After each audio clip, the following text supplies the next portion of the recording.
Hi, it's Panda Movies here. Today, I'm going to explain the movie called Life Force. Warning, there are spoilers ahead. Enjoy the video. Colonel Tom Carlsen's team on the joint British-American space shuttle Churchill discovers a 150-mile-long, 240-kilometer spaceship concealed in Halley's Comet's coma. Hundreds of dried bat-like creatures and 3 naked humanoid bodies, 2 male and 1 female, are discovered inside, hung in glass canisters. The crew retrieves a bat alien as well as the 3 bodies and set sail for Earth. Mission Control, on the other hand, loses contact with Churchill during the return journey. To investigate, a rescue mission is started. Churchill has been completely destroyed by fire, as discovered by the rescuers. Despite the fact that the current crew is dead and the escape pod is missing, the 3 containers containing the bodies are still intact. The bodies are transported to London's European Space Research Centre. The female alien awakens and takes the life power from a guard prior to an autopsy. She then flees the facility and begins draining the life energy of other humans. The 2 male vampires awaken and try a violent escape but are seemingly killed by the guard's grenades. The guard resurrects 2 hours after his death and also demonstrates the power to suck the life force of others. Meanwhile, in Texas, a Churchill escape pod is discovered with Carlsen inside. Carlsen is taken to London, where he recounts the events that led up to the draining of the Churchill crew's life energy, including feeling forced to open the female vampire's container and share his life force with her. Carlsen explains that he set fire to the shuttle in order to save Earth from the same fate as the shuttle and then escaped in the pod.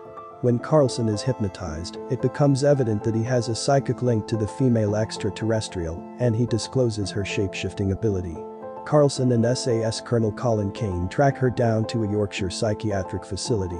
Dr. Armstrong, the hospital's manager, is badly drugged, and the 2 assume they have trapped her within his body. Carlsen and Kane subsequently discover they had been duped by the aliens, who had intended to lure them out of London. The 2 male vampires have managed to survive by morphing into the soldiers who murdered their previous corpses, and they have now infected the majority of London's populace. The female alien escapes from her comatose host and vanishes while Carlsen and Kane carry Dr. Armstrong back to London. As the vampire virus ravages the city, martial law is established, with the victims seeking out other people to absorb their life essence and continue the cycle. The male vampires channel the absorbed life forces to the female vampire, who then transports the amassed energy to their spaceship, which is now in geosynchronous orbit over London. Dr. Falada uses an antique weapon of leaded iron to impale one of the male vampires.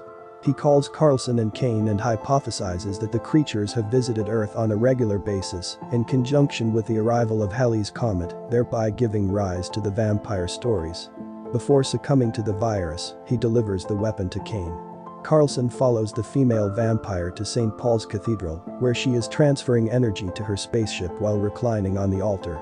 She reveals, much to Carlsen's surprise, that they are a part of each other due to their mental relationship and the sharing of their life forces. Kane pursues Carlsen to the church, where he is stopped by the 2nd male vampire, whom he murders. Kane throws the weapon to Carlsen, who impales himself and the female alien simultaneously. This action causes the release of a burst of energy that blows open the dome of St. Paul's.